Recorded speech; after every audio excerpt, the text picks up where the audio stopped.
30분으로 듣는 고려사, 오늘 우리가 펼쳐볼 책입니다. 한 가지 질문을 먼저 드리겠습니다. 역사책을 읽는다는 것은 과거를 배우는 일일까요? 아니면 지금 이 순간 내가 어디에 서 있는지를 확인하는 일일까요? 저는 단언합니다. 고려사는 왕조의 기록이 아닙니다. 이 책은 권력이라는 게임판 위에서 인간이 얼마나 처절하게 살아남으려 했는지를 보여주는 생존 교과서입니다. 왕이 있었습니다. 신하가 있었습니다. 외척이 있었고, 무신이 있었고, 승려가 있었고, 백성이 있었습니다. 그런데 이 모든 존재들이 결국 하나의 질문 앞에 무릎을 꿇었습니다. 나는 지금 이 판에서 살아남을 수 있는가? 이것이 고려사의 본질입니다. 고려는 918년에 건국되어 1392년에 멸망했습니다. 무려 475년입니다. 조선이 518년이니까 비슷한 길이입니다. 그런데 우리는 고려를 너무 모릅니다. 고려 청자는 알고, 팔만대장경은 알고, 몽골 침략도 압니다. 하지만 그 안에서 살았던 사람들의 이야기, 그들이 어떤 선택을 했고, 왜 그 선택이 그들을 살리기도 하고 죽이기도 했는지 그 이야기는 잘 모릅니다. 오늘 저는 그 이야기를 꺼내려 합니다. 그리고 이것만은 미리 말씀드립니다. 고려사를 읽다 보면 어느 순간 이런 생각이 듭니다. 이거 지금 이야기 아닌가? 이거 내 회사 이야기 아닌가? 이거 내 주변 사람들 이야기 아닌가? 그렇습니다. 1000년 전 고려의 이야기는 지금 이 순간 우리의 이야기입니다. 시작합니다. 고려가 세워지던 시대를 현대적으로 표현하면 이렇습니다. 완전한 시스템 붕괴, 기존 질서의 전면 해체, 그리고 새로운 판의 시작. 신라는 이미 껍데기였습니다. 중앙 정부는 통제력을 잃었고 지방 호족들은 각자의 영역에서 사실상 독립 세력으로 움직였습니다. 후백제가 있었고 후고구려가 있었고 신라는 그 사이에서 천천히 무너지고 있었습니다. 이것을 현대적으로 번역하면 대기업이 붕괴하면서 수많은 스타트업이 난립하는 상황입니다. 기존의 규칙은 더 이상 작동하지 않습니다. 새로운 규칙을 만드는 자가 승자가 됩니다. 왕권은 그 혼란 속에서 등장했습니다. 그런데 여기서 중요한 것이 있습니다. 왕권은 가장 강한 자가 아니었습니다. 가장 영리한 자였습니다. 왕권의 핵심 전략은 한마디로 정리됩니다. 적을 만들지 않는다. 후백제의 견훤은 신라를 공격하고 경혜왕을 죽였습니다. 강한 자의 논리였습니다. 내가 강하니까 내 마음대로 한다. 그런데 왕건은 달랐습니다. 신라가 스스로 항복해오자 신라 왕을 예우했습니다. 영토를 빼앗지 않았습니다. 마지막까지 품위를 지켜줬습니다. 이것이 무엇입니까? 브랜딩입니다. 왕건은 자신이 정복자가 아니라 통합자라는 이미지를 만들었습니다. 지방 호족들에게 자신의 딸을 시집 보내고 호족의 딸들을 왕비로 맞이했습니다. 그래서 왕건의 부인은 무려 29명이었습니다. 이것은 단순한 사생활이 아닙니다. 이것은 정치입니다. 각 지역 호족들과 혼인 관계를 맺음으로써 그들을 자신의 네트워크 안으로 끌어들인 것입니다. 현대적으로 말하면 인수합병입니다. 단, 적대적 인수가 아니라 우호적 인수입니다. 상대방이 스스로 들어오게 만드는 것, 그것이 왕건의 방식이었습니다. 왕건이 죽기 전에 남긴 훈요 10조라는 유언이 있습니다. 10가지 당부의 말씀. 그런데 이것을 자세히 읽어보면 왕건이 얼마나 현실적인 사람이었는지가 보입니다. 불교를 중시하라고 했습니다. 하지만 승려들이 권력에 개입하지 못하게 하라고도 했습니다. 호족들의 힘을 인정하라고 했습니다. 하지만 그들이 너무 강해지지 않도록 균형을 잡으라고도 했습니다. 왕건은 알고 있었습니다. 자신이 만든 이 나라가 언제든 흔들릴 수 있다는 것을. 그래서 그는 죽으면서도 리스크 관리를 하고 있었습니다. 그런데 역사는 냉정합니다. 왕건이 그토록 공들여 만든 시스템은 그의 아들 대에서부터 흔들리기 시작했습니다. 왕건의 뒤를 이은 해종, 정종, 광종, 이 세 왕의 이야기는 창업 이후에 스타트업이 겪는 내부 갈등의 전형입니다. 해종은 왕건의 맏아들이었지만 외척 세력의 견제로 왕 노릇을 제대로 하지 못하고 일찍 죽었습니다. 정종은 그나마 버텼지만 역시 불안했습니다. 그리고 광종이 등장했습니다. 광종은 고려 초기 역사에서 가장 드라마틱한 인물입니다. 그를 현대적으로 표현하면 이렇습니다. 조직 내부의 적폐를 청산하기 위해 공포 정치를 선택한 개혁가, 혹은 목적을 위해 수단을 가리지 않은 냉혹한 CEO. 광종은 즉위 초기 7년 동안 아무것도 하지 않았습니다. 조용했습니다. 온순했습니다. 신하들의 말을 잘 들었습니다. 호족들은 안심했습니다. 이 왕은 다루기 쉽겠구나. 그런데 8년째 되던 해, 광종은 갑자기 움직이기 시작했습니다. 첫 번째 칼은 노비 양검법이었습니다. 불법으로 노비가 된 사람들을 원래 신분으로 돌려보내는 법입니다. 표면적으로는 인도주의적 정책입니다. 하지만 그 본질은 무엇입니까? 호족들의 경제적 기반을 무너뜨리는 것입니다. 호족들의 힘은 땅과 노비에서 나왔습니다. 노비를 빼앗으면 호족의 힘이 약해집니다. 광종은 인권 정책을 통해 정적의 자원을 빼앗은 것입니다. 두 번째 칼은 과거제도 도입이었습니다. 시험으로 관리를 뽑는 제도, 이것은 무엇입니까? 기존의 귀족 세력이 독점하던 관직 진출 통로를 흔드는 것입니다. 실력 있는 사람이 올라올 수 있게 함으로써 왕에게 충성하는 새로운 관료층을 만드는 것입니다. 기존 기득권 세력을 약화시키고 왕직 속에 새로운 인재풀을 구축하는 전략입니다. 그리고 세 번째 칼, 피해 숙청입니다. 광종은 자신의 권력이 어느 정도 확립되자 대대적인 숙청을 시작했습니다. 공신들이 죽었습니다. 왕족들이 죽었습니다.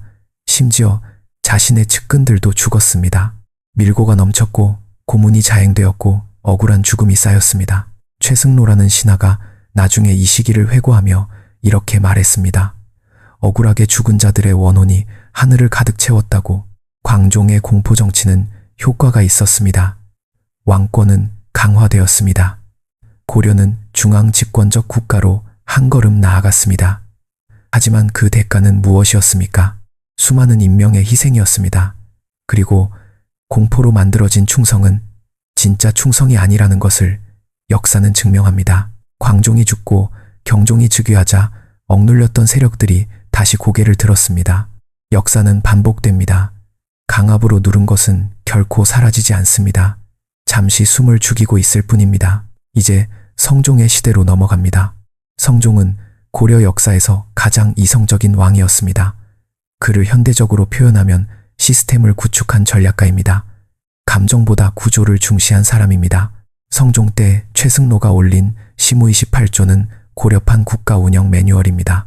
최승로는 이 문서에서 광종의 공포 정치를 비판하고 유교적 원리에 기반한 합리적 통치를 주장했습니다. 왕은 도덕적이어야 하고 신하는 직언을 해야 하고 제도는 공정해야 한다고 했습니다. 성종은 이것을 받아들였습니다. 지방의 관리를 파견하는 시스템을 만들었습니다. 중앙정부의 기구를 정비했습니다. 교육기관을 세웠습니다. 그런데 여기서 한 가지 아이러니가 있습니다. 성종이 만든 시스템은 훌륭했습니다. 하지만 그 시스템은 결국 왕권을 제한하는 방향으로 작동하기도 했습니다. 왜냐하면 유교적 관료제는 왕보다 시스템이 우선이기 때문입니다. 왕이 잘못하면 신하가 간언할 수 있고 왕은 그것을 들어야 합니다. 이것은 좋은 왕에게는 좋은 시스템이지만 약한 왕에게는 족쇄가 됩니다. 고려의 역사는 이 긴장관계, 즉 왕권과 신권의 끝없는 줄다리기로 점철됩니다. 이제 고려 중기의 가장 드라마틱한 이야기로 들어갑니다. 거란의 침략, 그리고 서희 993년 거란의 80만 대군이 고려를 침략했습니다. 80만이라는 숫자는 과장이 있을 수 있지만 어마어마한 군사력이었다는 것은 분명합니다. 고려 조정은 공황 상태에 빠졌습니다. 일부 신하들은 항복을 주장했습니다. 일부는 땅을 내주고 화해하자고 했습니다. 그때 서희가 나섰습니다. 서희를 현대적으로 표현하면 이렇습니다. 협상 테이블에서 상대방의 진짜 목적을 꿰뚫어보는 협상의 달인, 군사력이 아닌 언어로 전쟁을 이긴 사람. 서희는 거란 장수 소손영과談判을 벌였습니다. 소손영은 처음에 고려가 신라 땅에서 일어났으면서 고구려의 옛 땅을 차지하고 있다고 압박했습니다. 그리고 거란과 국경을 맞대고 있으면서 왜 거란이 아닌 송나라와 교류하느냐고 따졌습니다. 서희의 답변은 놀라웠습니다. 우리 고려는 고구려를 계승한 나라입니다. 그래서 이름도 고려입니다. 그리고 거란과 교류하지 못하는 것은 우리 사이에 여진족이 길을 막고 있기 때문입니다. 여진족을 몰아내고 우리의 옛 땅을 돌려준다면 거란과 교류하겠습니다. 이 답변의 천재성이 보이십니까? 서인은 거란이 진짜로 원하는 것이 고려의 멸망이 아니라 고려와 송나라의 관계를 끊는 것임을 간파했습니다. 거란은 송나라를 압박하는 데 있어 고려가 송나라 편이 되는 것을 막고 싶었던 것입니다. 서인은 상대방의 진짜 니즈를 파악하고 그것을 충족시켜주는 방향으로 협상을 이끌었습니다. 그리고 그 대가로 강동 6주라는 영토를 얻었습니다. 전쟁에서 지지 않았습니다. 오히려 영토를 늘렸습니다. 군사력이 아니라 두뇌로. 이것이 진짜 협상입니다. 상대방을 이기려 하지 말고 상대방이 원하는 것을 주면서 내가 원하는 것을 얻는 것. 제로섬 게임이 아니라 윈윈을 설계하는 것. 하지만 고려의 평화는 오래가지 않았습니다. 거란은 2번 더 침략했습니다. 2차 침략 때는 개경이 함락되기도 했습니다. 그리고 3차 침략 때 강감찬이 등장합니다. 강감찬, 귀주대첩의 주인공. 강감찬을 현대적으로 표현하면 이렇습니다. 압도적인 준비로 결정적인 순간에 승부를 결짓는 전략가, 그리고 나이 70이 넘어서 가장 위대한 업적을 이룬 사람. 강감찬은 귀주에서 거란군을 거의 전멸시켰습니다. 20만이 넘는 거란군 중에서 살아서 돌아간 자가 수천 명에 불과했다고 합니다. 이 전투 이후 거란은 다시는 고려를 침략하지 않았습니다. 그런데 강감찬의 승리에서 제가 주목하는 것은 전술이 아닙니다. 그의 나이입니다. 강감찬은 귀주대첩 당시 71세였습니다. 현대로 치면 은퇴하고도 남을 나이입니다. 그런데 그는 그 나이에 전장에 나가 나라를 구했습니다. 이것은 무엇을 말합니까? 진짜 실력은 나이로 쇠퇴하지 않는다는 것입니다. 그리고 진짜 기회는 평생 준비한 자에게 온다는 것입니다. 강감찬은 젊었을 때부터 학문과 행정 능력으로 인정받았습니다. 그는 준비된 사람이었습니다. 그 준비가 71세의 빛을 발한 것입니다. 이제 고려 중기의 가장 어두운 이야기로 들어갑니다. 무신정변. 1170년. 이것을 현대적으로 표현하면 완전한 시스템 전복입니다. 기존 질서의 완전한 붕괴, 그리고 새로운 지배 계급의 등장. 고려는 건국 이후 문신 중심의 사회였습니다. 과거 시험으로 관리가 되고 글을 아는 사람이 권력을 쥐었습니다. 무신들은 전쟁이 나면 필요했지만 평소에는 문신들보다 낮은 대우를 받았습니다. 그 불만이 쌓이고 쌓였습니다. 의종 때의 일입니다. 왕은 놀기를 좋아했습니다. 연회가 잦았습니다. 그런데 그 연회에서 문신들은 편히 앉아 술을 마셨고 무신들은 호의를 서야 했습니다. 한 무신 장군이 술에 취해 비틀거리자 문신이 그의 뺨을 때렸다는 이야기가 전합니다. 뺨 한 대. 그것이 도화선이었습니다. 정중부, 이이방, 이고, 이 세 사람이 주도한 무신정변은 단순한 쿠데타가 아니었습니다. 그것은 수십 년간 쌓인 계급적 울분의 폭발이었습니다. 무신들은 거사를 일으켜 문신들을 학살했습니다. 왕을 폐하고 새 왕을 세웠습니다. 권력은 무신들의 손으로 넘어갔습니다. 그런데 여기서 비극이 시작됩니다. 무신들은 권력을 잡는 방법은 알았지만 권력을 유지하는 방법은 몰랐습니다. 정중부가 권력을 잡았습니다. 그런데 이이방이 정중부를 죽였습니다. 이이방은 경대승에게 죽었습니다. 경대승은 병으로 죽었습니다. 이예민이 권력을 잡았습니다. 이예민은 최충원에게 죽었습니다. 이 끝없는 권력 투쟁을 보면서 저는 한 가지 진실을 발견합니다. 권력은 그 자체로 불안정합니다. 권력을 유지하려면 끊임없이 더 많은 권력이 필요합니다. 그리고 그 과정에서 사람은 점점 더 많은 것을 잃습니다. 무신정변 이후 100년간의 고려는 무신들의 내부 항쟁으로 점철됩니다. 왕은 허수아비였습니다. 진짜 권력은 최고 무신 권력자에게 있었습니다. 그리고 그 자리를 차지하기 위한 싸움은 끝이 없었습니다. 이 시기에 가장 안정적인 권력을 구축한 사람이 최충원입니다. 최충원을 현대적으로 표현하면 이렇습니다. 시스템을 장악한 실질적 CEO, 왕이라는 직함 없이 왕보다 강한 권력을 행사한 사람. 최충원은 이이민을 제거하고 권력을 잡은 뒤 교정도감이라는 기구를 만들었습니다. 이것은 사실상 국가 최고 의사결정 기구였습니다. 왕이 아닌 최충원이 이 기구를 통해 모든 것을 결정했습니다. 최충원은 왕을 4명이나 갈아치웠습니다. 왕이 마음에 들지 않으면 폐위하고 새 왕을 세웠습니다. 왕은 그의 인사권 안에 있었습니다. 그리고 최충원의 권력은 그의 아들 최우, 손자 최항, 증손자 최희로 이어졌습니다. 무신 정권 중에서 가장 오래 지속된 가문이었습니다. 최충원 가문의 성공 비결은 무엇이었을까요? 첫째, 그들은 왕을 죽이지 않았습니다. 왕을 살려두되 무력화시켰습니다. 왕을 죽이면 명분이 사라집니다. 왕을 살려두면 자신들은 왕을 보필하는 충신의 외양을 유지할 수 있습니다.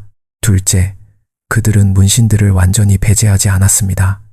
자신들에게 협조하는 문신들은 살려두고 활용했습니다. 무신 정권이지만 문신의 행정 능력이 필요하다는 것을 알았습니다. 셋째, 그들은 사병을 유지했습니다. 도방이라는 사설 경호 조직을 운영했습니다. 국가의 군대가 아닌 자신들만의 군사력, 이것이 그들의 권력 기반이었습니다. 이것은 무엇입니까? 권력의 기술입니다. 명분과 실리를 동시에 챙기는 것, 적을 완전히 없애지 않고 활용 가능한 범위 안에 두는 것, 그리고 언제나 자신만의 핵심 자산을 보유하는 것. 하지만 최충원 가문의 권력도 결국 끝났습니다. 최희가 김준에게 살해되면서 최씨 무신 정권은 막을 내렸습니다. 그리고 그 이후에도 무신 정권은 계속되었지만 점점 더 불안정해졌습니다. 왜입니까? 외부의 적이 나타났기 때문입니다. 몽골, 이제 고려 역사에서 가장 길고 가장 고통스러운 시간으로 들어갑니다. 몽골의 침략은 1231년에 시작되어 1259년 고려가 강화를 맺기까지 무려 30년 가까이 계속되었습니다. 그리고 그 이후에도 고려는 100년 가까이 몽골의 영향권 아래 있었습니다. 이 시기를 현대적으로 표현하면 이렇습니다. 압도적인 외부 세력에 의한 주권 침탈, 그리고 그 상황에서 각자가 선택한 생존 전략의 차이. 몽골의 침략 앞에서 고려 사람들은 세 가지 방식으로 반응했습니다. 첫 번째는 저항입니다. 무신 정권은 강화도로 천도했습니다. 바다를 건너지 못하는 몽골군에 맞서 섬에서 버티는 전략이었습니다. 그런데 이 전략의 문제는 무엇이었습니까? 강화도에서 버티는 것은 지배층이었고 몽골군에게 짓밟히는 것은 육지의 백성들이었습니다. 두 번째는 협력입니다. 일부 지방 세력들은 몽골에 항복하고 그들과 협력했습니다. 살아남기 위해 혹은 자신의 이익을 위해. 세 번째는 민중의 저항입니다. 처인성에서 승려 김윤우가 이끈 민병대가 몽골의 살리타를 사살했습니다. 충주성에서는 노비들까지 참여한 민중들이 몽골군을 막아냈습니다. 여기서 저는 한 가지 사실에 주목합니다. 처인성의 승리와 충주성의 승리, 이 두 전투에 공통점이 있습니다. 전문 군인이 아닌 민중이 싸웠다는 것입니다. 그리고 그들이 싸운 것은 강화도에 있는 왕이나 무신들을 위해서가 아니었습니다. 자신들의 땅을 지키기 위해서였습니다. 권력자들이 섬에서 안전하게 버티는 동안 아무것도 가진 것이 없는 사람들이 목숨을 걸고 싸웠습니다. 역사의 아이러니입니다. 그리고 이것은 1000년이 지난 지금도 변하지 않은 진실입니다. 진짜 희생은 언제나 가장 가진 것이 없는 자들이 합니다. 몽골과의 전쟁에서 고려가 잃은 것은 엄청났습니다. 8만 대장경이 처음 만들어진 것도 이 시기입니다. 부처님의 힘으로 몽골을 물리치겠다는 염원이었습니다. 그런데 이것을 다르게 보면 그것은 인간의 힘으로는 어쩔 수 없는 상황에서 신에게 매달리는 절박함이기도 했습니다. 결국 고려는 몽골과 강화를 맺었습니다. 그리고 이후 고려는 몽골의 부마국이 되었습니다. 고려 왕은 몽골 공주와 결혼해야 했습니다. 왕의 이름 앞에는 충이라는 글자가 붙었습니다. 충렬왕, 충선왕, 충숙왕, 충해왕, 몽골에 충성한다는 의미입니다. 이 이름들을 볼 때마다 저는 가슴이 먹먹해집니다. 나라의 왕이 다른 나라에 충성한다는 것을 이름에 새겨야 했던 시대, 그 굴욕을 견뎌야 했던 사람들, 그리고 그 굴욕 속에서도 살아남으려 했던 인간들의 이야기. 이 시기에 고려에는 권문세족이라는 새로운 지배 계급이 형성됩니다. 권문세족을 현대적으로 표현하면 이렇습니다. 외세와의 협력을 통해 부와 권력을 축적한 기득권 집단. 시스템이 바뀌어도 자신들의 자리를 유지하는 적응의 달인들.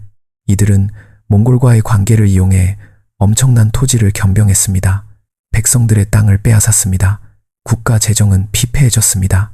그리고 이 상황이 고려 말의 혼란을 만들어냈습니다. 이제 고려 말의 이야기로 넘어갑니다. 고려 말은 한마디로 표현하면 이렇습니다. 모든 것이 동시에 무너지는 시대, 몽골 제국이 약해지면서 그 영향력에서 벗어나려는 움직임이 생겼습니다. 홍건적이 침략했습니다. 왜구가 해안을 약탈했습니다. 내부적으로는 권문세족의 횡포로 민심이 흉흉했습니다. 그리고 새로운 사상, 성리학을 앞세운 신진 사대부 세력이 등장했습니다. 이 혼란 속에서 두 명의 인물이 등장합니다. 그리고 이 두 사람의 이야기는 고려의 마지막을 장식합니다. 정몽주와 이성계, 이 두 사람의 대비는 너무나 선명합니다. 그래서 더 가슴 아픕니다. 정몽주를 현대적으로 표현하면 이렇습니다.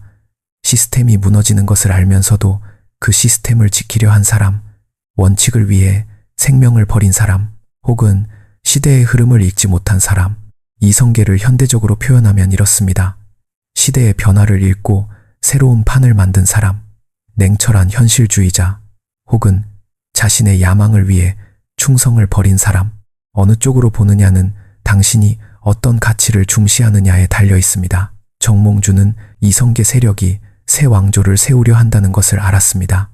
그는 이성계의 아들 이방원이 자신을 포섭하려 한다는 것도 알았습니다. 이방원은 하여가라는 시조를 읊었습니다. 이런들 어떠하리, 저런들 어떠하리, 우리도 이렇게 살아가는 것이 어떻겠느냐는 회유였습니다. 정몽주의 답은 단심가였습니다. 이 몸이 죽고 죽어 100번 고쳐 죽어 백골이 진토되어 넋이라도 있고 없고 임향한 일편단심이야 가실 줄이 있으랴. 이것은 단순한 시조가 아닙니다. 이것은 선언입니다. 나는 절대 타협하지 않겠다는 선언. 그리고 정몽주는 선주교에서 이방원이 보낸 자객에게 죽었습니다. 정몽주의 죽음을 어떻게 봐야 할까요? 어리석었을까요? 아니면 위대했을까요? 저는 이렇게 생각합니다. 정몽주는 자신이 죽을 것을 알았습니다. 그러면서도 타협하지 않았습니다. 그것은 어리석음이 아닙니다. 그것은 자신이 평생 믿어온 가치를 마지막 순간까지 지키겠다는 선택입니다. 그런데 동시에 이런 생각도 듭니다. 정몽주가 타협했다면 어땠을까? 살아남아서 새 왕조에서 더 많은 것을 할 수 있었을까? 아니면 결국 이성계 세력에 의해 제거되었을까? 역사는 가정을 허락하지 않습니다. 하지만 우리는 이 질문에서 중요한 것을 배울 수 있습니다. 원칙을 지키는 것과 살아남는 것. 이 두 가지가 충돌할 때 인간은 어떤 선택을 해야 하는가? 정몽주는 원칙을 선택했습니다. 이성계는 살아남음을, 아니 더 나아가 새로운 판을 만드는 것을 선택했습니다. 둘 다 틀리지 않았습니다. 다만 다른 가치를 가진 사람들이었습니다. 이성계의 위화도 회군 이야기를 빼놓을 수 없습니다. 1388년 이성계는 명나라를 공격하라는 왕의 명령을 받고 군대를 이끌고 북쪽으로 향했습니다. 그런데 위화도라는 섬에서 군대를 돌렸습니다. 왕명을 거역한 것입니다. 이것은 반역입니다. 누가 봐도 반역입니다. 그런데 이성계는 명분을 만들었습니다. 작은 나라가 큰 나라를 공격하는 것은 옳지 않다. 여름에 군사를 일으키는 것은 적절하지 않다. 군사들이 지쳐있다. 왜구가 후방을 위협하고 있다. 4가지 이유를 댔습니다. 이것이 무엇입니까? 반역의 명분을 입히는 것입니다. 자신의 행동을 정당화하는 서사를 만드는 것입니다. 이성계는 개경으로 돌아와 권력을 장악했습니다. 그리고 4년 후 조선을 세웠습니다. 여기서 제가 주목하는 것은 이성계의 군사적 능력이 아닙니다. 그의 정치적 감각입니다. 이성계는 혼자 움직이지 않았습니다. 그는 정도전이라는 탁월한 이론가를 곁에 두었습니다. 정도전은 성리학에 기반한 새로운 국가 설계도를 가지고 있었습니다. 이성계는 군사력을 제공했고 정도전은 이념과 시스템을 제공했습니다. 이것이 진짜 창업의 공식입니다. 실행력과 비전이 결합될 때 새로운 것이 탄생합니다. 이제 한 발짝 물러서서 고려 전체를 조망해 봅시다. 고려 475년의 역사에서 우리는 무엇을 볼 수 있습니까? 첫 번째로 보이는 것은 권력의 순환입니다. 왕건이 세운 왕권은 광종에 의해 강화되었다가 성종에 의해 시스템화되었다가 무신정변으로 뒤집혔다가 몽골의 침략으로 외압에 굴복했다가 공민왕에 의해 회복을 시도했다가 결국 이성계에 의해 새로운 왕조로 교체되었습니다. 이 과정에서 권력은 한 곳에 머문 적이 없었습니다. 권력은 언제나 움직였습니다. 그리고 그 움직임을 읽지 못한 자들은 도태되었습니다. 두 번째로 보이는 것은 제도와 인간의 충돌입니다. 고려는 훌륭한 제도를 많이 만들었습니다. 과거제도, 중앙관료제, 지방행정 시스템, 하지만 그 제도들은 인간의 욕망 앞에서 언제나 왜곡되었습니다. 과거제도는 귀족들의 음서제도와 공존했습니다. 중앙관료제는 외척과 무신들에 의해 무력화되었습니다. 제도는 그것을 운용하는 인간보다 강할 수 없습니다. 아무리 좋은 시스템을 만들어도 그것을 운용하는 사람들이 부패하면 시스템은 부패합니다. 세 번째로 보이는 것은 외부 충격과 내부 변화의 관계입니다.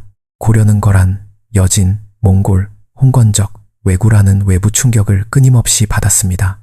그리고 그 외부 충격은 내부 변화를 촉발했습니다. 거란의 침략이 서희의 외교 능력을 만들었습니다. 몽골의 침략이 강화도 천도와 8만 대장경을 만들었습니다.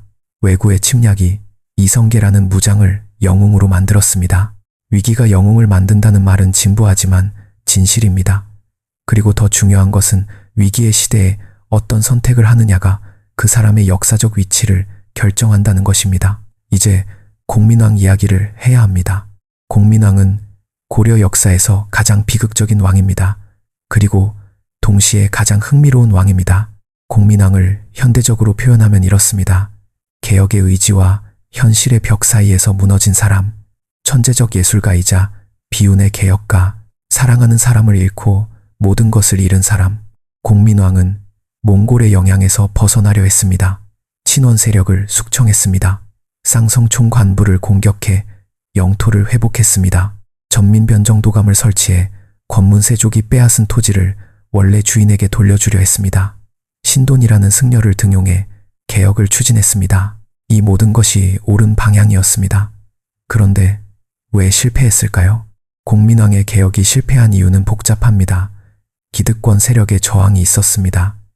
신돈의 개혁이 너무 급진적이었습니다. 그리고 결정적으로 공민왕 자신이 무너졌습니다. 공민왕의 왕비 노국 대장공주가 죽었습니다. 출산 중에 사망했습니다. 공민왕은 그 슬픔에서 헤어나오지 못했습니다. 공민왕은 노국 대장공주의 초상화를 직접 그렸습니다. 그것도 한 번이 아니라 계속해서 그렸습니다. 그리고 그 그림 앞에서 울었습니다. 왕이 나라를 돌보는 것을 포기하고 죽은 아내의 그림을 그리며 울었습니다. 이것을 어떻게 봐야 할까요? 한 인간으로서 공민왕의 슬픔은 이해합니다. 사랑하는 사람을 잃은 고통은 왕이라고 해서 다르지 않습니다. 하지만 왕으로서 공민왕은 그 슬픔에 나라를 내어줬습니다. 개인의 감정과 공적 책임, 이 두 가지가 충돌할 때 어떤 선택을 해야 하는가? 공민왕은 개인의 감정을 선택했습니다. 그리고 나라는 무너졌습니다. 공민왕은 결국 자신의 측근들에게 암살당했습니다. 왕이 자신의 측근에게 죽임을 당했습니다. 이보다 더 처절한 비극이 있을까요? 그것도 자신이 가장 신뢰하던 사람들에게. 이것이 권력의 본질입니다. 권력 주변에는 언제나 그 권력을 이용하려는 자들이 모입니다. 그들은 권력자가 약해지는 순간을 기다립니다. 그리고 그 순간이 오면 움직입니다. 공민왕의 죽음 이후 고려는 빠르게 무너졌습니다. 그리고 이성계가 등장했습니다. 고려의 마지막을 이야기할 때 빠질 수 없는 인물이 한 명 더 있습니다. 최영 장군입니다. 최영을 현대적으로 표현하면 이렇습니다. 황금을 돌같이 보라는 가르침을 평생 실천한 사람, 청렴과 용맹의 상징. 하지만 시대의 흐름을 읽지 못해 비극적 최후를 맞은 사람. 최영의 아버지는 그에게 유언으로 황금을 돌같이 보라는 말을 남겼습니다. 최영은 그 말을 평생 지켰습니다. 그는 부패하지 않았습니다. 개인적 이익을 위해 권력을 사용하지 않았습니다. 그런데 최영은 이성계의 위화도 회군 이후 권력을 잃고 처형되었습니다. 청렴하고 용맹한 사람이 부패한 시대에 살아남지 못했습니다. 이것이 역사의 냉혹함입니다. 하지만 저는 여기서 다른 각도로 생각해 봅니다. 최영은 죽었지만 그의 이름은 살았습니다. 이성계는 조선을 세웠지만 역사는 최영을 기억합니다. 황금을 돌같이 보라는 말은 지금도 회자됩니다. 살아남는 것이 전부가 아닐 수 있습니다. 어떻게 살았느냐가 어떻게 기억되느냐를 결정합니다. 이제 고려사 전체를 관통하는 가장 중요한 질문을 던지겠습니다. 왜 고려는 멸망했을까요? 단순하게 답하면 이성계가 조선을 세웠기 때문입니다. 하지만 그것은 결과이지 원인이 아닙니다. 고려가 멸망한 진짜 이유는 시스템이 자기 수정 능력을 잃었기 때문입니다. 모든 조직은 문제가 생깁니다. 중요한 것은 그 문제를 스스로 고칠 수 있느냐입니다. 고려는 권문세족의 토지 겸병이라는 심각한 문제가 있었습니다. 공민왕과 신돈이 그것을 고치려 했지만 실패했습니다. 기득권 세력의 저항이 너무 강했습니다. 시스템이 자기 수정 능력을 잃으면 외부 충격에 의해 교체됩니다. 그것이 고려가 조선으로 교체된 이유입니다. 이것은 현대 기업에도 똑같이 적용됩니다. 내부 문제를 스스로 고치지 못하는 조직은 외부 경쟁자에 의해 대체됩니다. 그런데 여기서 또 다른 질문이 생깁니다. 고려가 멸망하고 조선이 세워졌을 때 백성들의 삶은 달라졌을까요? 왕이 바뀌었습니다. 왕조가 바뀌었습니다. 하지만 땅을 갈고 세금을 내는 사람들의 삶은 얼마나 달라졌을까요? 지배 계급이 바뀌었을 뿐 지배 구조 자체는 크게 다르지 않았습니다. 권문세족이 사라진 자리에 조선의 사대부가 들어섰습니다. 이름이 바뀌었을 뿐입니다. 이것이 역사의 냉소적 진실입니다. 혁명은 지배자를 바꾸지만 지배 구조를 바꾸기는 훨씬 더 어렵습니다. 이제 고려사가 우리에게 주는 현대적 교훈을 정리해 봅시다. 첫 번째 교훈, 왕건의 교훈입니다. 왕건은 가장 강한 자가 아니었습니다. 하지만 가장 오래 살아남았고 가장 큰 것을 이뤘습니다. 그 이유는 적을 만들지 않는 전략이었습니다. 상대방을 이기려 하지 않고 상대방이 자발적으로 자신의 편이 되게 만들었습니다. 현대 사회에서 이것은 무엇을 의미할까요? 경쟁자를 무너뜨리는 것보다 협력자를 만드는 것이 더 강력한 전략입니다. 단기적으로는 공격이 효과적으로 보일 수 있습니다. 하지만 장기적으로는 네트워크의 크기가 승부를 결정합니다. 두 번째 교훈, 광종의 교훈입니다. 광종은 공포로 권력을 강화했습니다. 그것은 효과가 있었습니다. 하지만 공포로 만들어진 충성은 진짜 충성이 아닙니다. 공포가 사라지는 순간 충성도 사라집니다. 현대 조직에서 이것은 무엇을 의미할까요? 두려움으로 사람을 움직이는 리더십은 단기적으로 효과가 있습니다. 하지만 그것은 결국 조직을 망칩니다. 사람들은 두려움에서 벗어나는 순간 가장 먼저 그 두려움의 원천을 제거하려 합니다. 세 번째 교훈, 서희의 교훈입니다. 서희는 전쟁을 언어로 이겼습니다. 그것은 상대방의 진짜 목적을 파악했기 때문에 가능했습니다. 표면적인 요구 뒤에 있는 진짜 니즈를 읽는 능력, 이것이 서희의 핵심 역량이었습니다. 현대 협상에서 이것은 무엇을 의미할까요? 상대방이 말하는 것과 상대방이 원하는 것은 다를 수 있습니다. 표면적 요구에 반응하지 말고 그 뒤에 있는 진짜 욕구를 파악하십시오. 그 욕구를 충족시켜주면서 내가 원하는 것을 얻는 것이 진짜 협상입니다. 네 번째 교훈, 무신정변의 교훈입니다. 무신정변은 오랜 불평등이 만들어낸 폭발이었습니다. 문신들이 무신들을 오랫동안 무시하고 차별했습니다. 그 불만이 쌓여 결국 폭발했습니다. 현대 조직에서 이것은 무엇을 의미할까요? 구성원의 불만을 무시하면 그것은 사라지지 않습니다. 쌓입니다. 그리고 어느 순간 예상치 못한 방식으로 폭발합니다. 불만을 표출할 수 있는 통로를 만들고 그 불만에 귀를 기울이는 것이 조직의 지속 가능성을 높입니다. 다섯 번째 교훈, 공민왕의 교훈입니다. 공민왕은 올바른 방향을 알았습니다. 하지만 개인적 비극 앞에서 무너졌습니다. 그리고 그 개인적 무너짐이 나라의 무너짐으로 이어졌습니다. 현대 리더십에서 이것은 무엇을 의미할까요? 리더의 개인적 상태는 조직 전체에 영향을 미칩니다. 리더가 무너지면 조직이 무너집니다. 그래서 리더는 자신의 심리적, 정신적 건강을 유지하는 것도 의무입니다. 이것은 자기 자신을 위한 것이 아니라 조직을 위한 것입니다. 여섯 번째 교훈, 정몽주와 이성계의 교훈입니다. 이 두 사람은 같은 시대, 같은 상황에서 완전히 다른 선택을 했습니다. 정몽주는 원칙을 선택했고 이성계는 변화를 선택했습니다. 어느 쪽이 옳았을까요? 저는 이렇게 생각합니다. 둘 다 자신의 가치에 충실했습니다. 정몽주는 충절의 가치를 믿었고 이성계는 새로운 세상의 가능성을 믿었습니다. 중요한 것은 자신이 무엇을 믿는지를 알고 그 믿음에 따라 행동하는 것입니다. 하지만 한 가지 더 말씀드리겠습니다. 정몽주는 죽었지만 그의 이름은 살았습니다.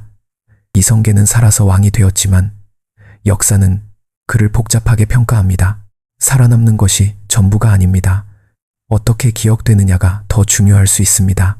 그런데 저는 여기서 한 가지 더 깊은 질문을 던지고 싶습니다. 고려사를 읽으면서 저는 계속해서 이런 생각이 들었습니다. 이 모든 이야기에서 우리가 잊고 있는 사람들이 있습니다. 왕도 아니고 장군도 아니고 문신도 아닌 사람들, 이름이 역사에 기록되지 않은 사람들, 전쟁터에서 죽어간 병사들, 몽골군에게 짓밟힌 농민들, 권문세족에게 땅을 빼앗긴 소작농들, 노비로 살아간 사람들, 그들의 이야기는 고려사에 거의 나오지 않습니다. 역사는 권력자들의 이야기를 기록합니다. 권력이 없는 자들의 이야기는 기록되지 않습니다. 하지만 그들이 없었다면 고려는 존재하지 않았습니다. 그들이 땅을 갈았기 때문에 왕이 먹을 수 있었습니다. 그들이 전쟁터에서 싸웠기 때문에 나라가 유지되었습니다. 역사는 기록된 것만이 전부가 아닙니다. 기록되지 않은 것들이 더 많습니다. 그리고 그 기록되지 않은 것들 속에 진짜 역사가 있습니다. 이것은 현대 사회에서도 마찬가지입니다. 우리는 성공한 사람들의 이야기만 듣습니다.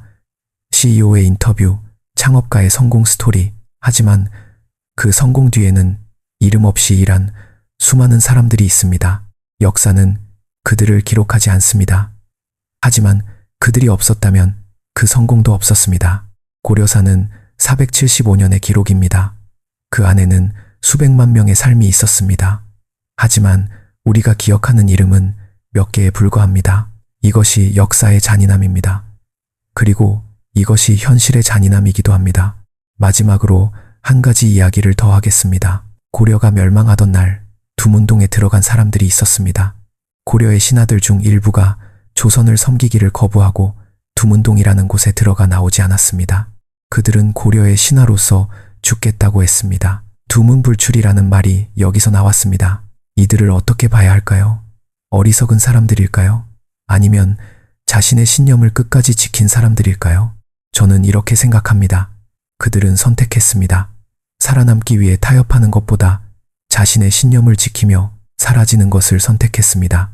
그 선택이 옳고 그름을 판단하는 것은 후대에 우리가 할 일이 아닙니다. 중요한 것은 그들이 자신의 선택에 책임을 졌다는 것입니다. 우리는 지금 어떤 선택을 하고 있습니까? 직장에서, 관계에서, 삶에서 우리는 매일 선택을 합니다. 그리고 그 선택들이 모여서 우리의 역사가 됩니다. 왕건처럼 네트워크를 만들고 있습니까? 서희처럼 상대방의 진짜 니즈를 파악하고 있습니까? 강감찬처럼 평생의 준비를 통해 결정적 순간을 기다리고 있습니까? 아니면 정몽주처럼 원칙을 위해 모든 것을 버릴 준비가 되어 있습니까? 어떤 선택이 옳다고 말하지 않겠습니다.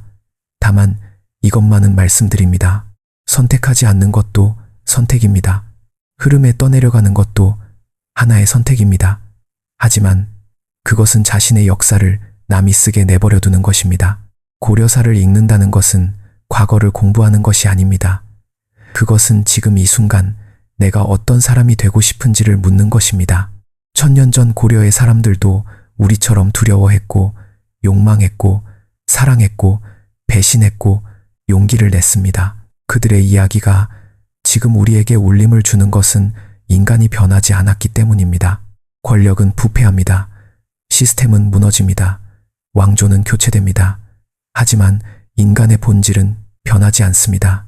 살아남으려는 욕망, 인정받으려는 욕구, 사랑하는 사람을 지키려는 마음, 불의에 저항하려는 의지, 이것들이 고려사를 가득 채우고 있습니다. 그리고 이것들이 지금 우리의 삶을 가득 채우고 있습니다. 고려사를 읽지 않고는 고려를 알 수 없습니다. 고려를 알지 못하면 우리가 어디서 왔는지를 모릅니다. 그리고 어디서 왔는지를 모르는 사람은 어디로 가야 하는지도 모릅니다. 역사는 과거가 아닙니다. 역사는 지금입니다. 고려의 이야기는 지금도 진행 중입니다. 다만 배경이 바뀌었을 뿐입니다. 왕이 CEO가 되었고, 무신이 군인이 되었고, 호족이 재벌이 되었고, 백성이 직장인이 되었습니다. 하지만 그 안에서 벌어지는 인간의 드라마는 1000년 전과 다르지 않습니다. 그래서 고려사는 지금 이 순간에도 살아있는 책입니다. 고려사를 읽고 나서 저는 이 문장이 가슴에 남았습니다.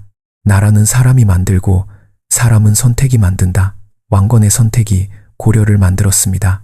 광종의 선택이 왕권을 강화했습니다. 서희의 선택이 전쟁을 막았습니다. 정몽주의 선택이 그를 역사에 남겼습니다. 이성계의 선택이 새로운 왕조를 만들었습니다. 그리고 지금 당신의 선택이 당신의 역사를 만들고 있습니다. 오늘 30분 동안 고려사를 함께 읽었습니다. 475년의 역사를 30분에 담는다는 것은 당연히 불완전합니다. 이 영상은 시작에 불과합니다. 진짜 고려사는 훨씬 더 깊고 훨씬 더 복잡하고 훨씬 더 인간적입니다. 이 영상이 여러분에게 고려라는 시대를 다시 보게 하는 계기가 되었으면 합니다. 그리고 그 시대를 통해 지금 자신의 삶을 다시 보게 되었으면 합니다. 역사를 읽는 진짜 이유는 과거를 아는 것이 아닙니다. 현재를 더 깊이 이해하는 것입니다. 그리고 미래를 더 현명하게 선택하는 것입니다. 고려를 읽어야 합니다. 왜냐하면 고려는 우리의 이야기이기 때문입니다. 1000년 전의 이야기이지만 지금 이 순간의 이야기이기도 합니다. 권력이 무엇인지, 충성이 무엇인지, 원칙이 무엇인지, 생존이 무엇인지 이 모든 질문에 대한 답이 고려사 안에 있습니다. 단, 그 답은 책이 주는 것이 아닙니다. 책을 읽으면서 스스로 묻고 스스로 답하는 과정에서 나옵니다. 오늘도 긴 영상 끝까지 함께 해주셔서 진심으로 감사드립니다. 이 영상이 도움이 되셨다면 좋아요와 구독 부탁드립니다. 그리고 댓글로 고려사에서 가장 인상 깊었던 인물이나 사건을 알려주세요. 여러분의 생각이 궁금합니다. 다음 영상에서 또 만나겠습니다. 역사를 읽지 않은 자는 자신이 처음 그 실수를 저지르는 줄 알지만 역사를 읽은 자는 자신이 몇 번째로 그 실수를 반복하는지를 압니다. 그 차이가 지혜와 무지의 차이입니다.